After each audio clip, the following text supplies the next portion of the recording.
A reading from the letter of St. Paul to the Ephesians. Brothers and sisters, I declare and testify in the Lord that you must no longer live as the Gentiles do, in the futility of their minds.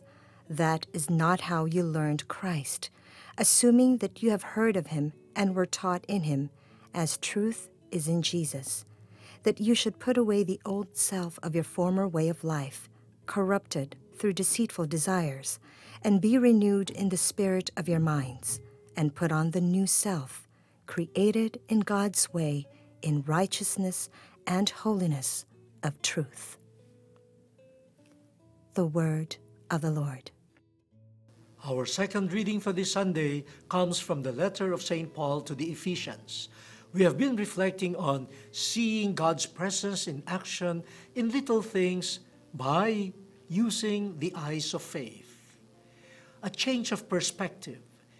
In the first reading, Israel, because of hunger, because of fear of death due to lack of food in the desert, shifted. They saw Egypt no longer as a place of harsh labor, slavery, and degradation, but a place of plenty. And the desert not anymore a place of liberation, of God-saving action, but a place of death. But God continues to care for them, sending them quail and hoarfrost, manna. But then, how will the story end? They asked, what is this?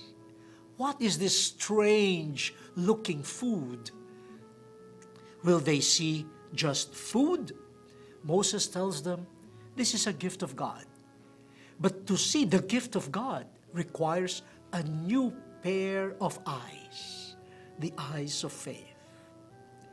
This change of perspective is explained to us by St. Paul in his letter to the Ephesians.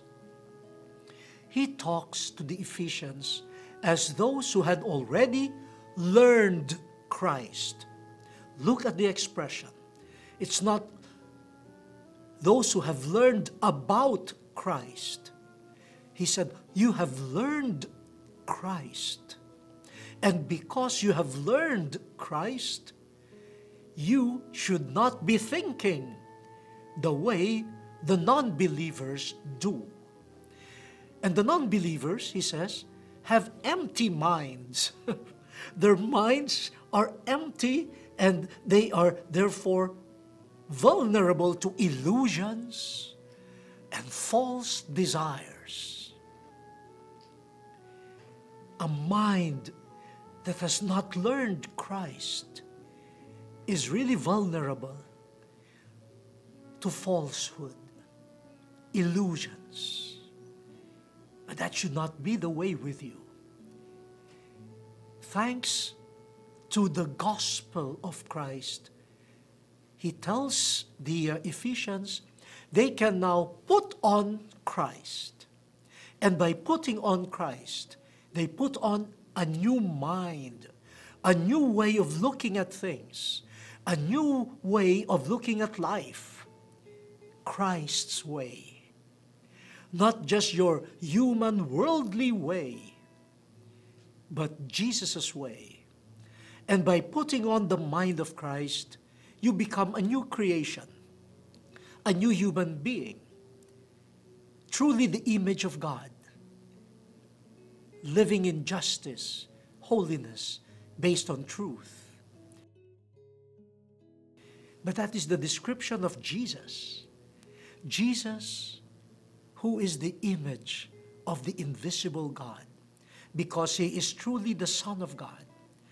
And so, when we turn to Jesus, receive him in faith, we will also receive a new mind, metanoia, what we call conversion, means a new way of thinking, a new way of seeing things, which we should bring to daily life. The Israelites asked, what is this? When they saw the manna, what is this? We, seeing daily life with the mind of Christ, hopefully we will see God's action, recreating us, recreating the world.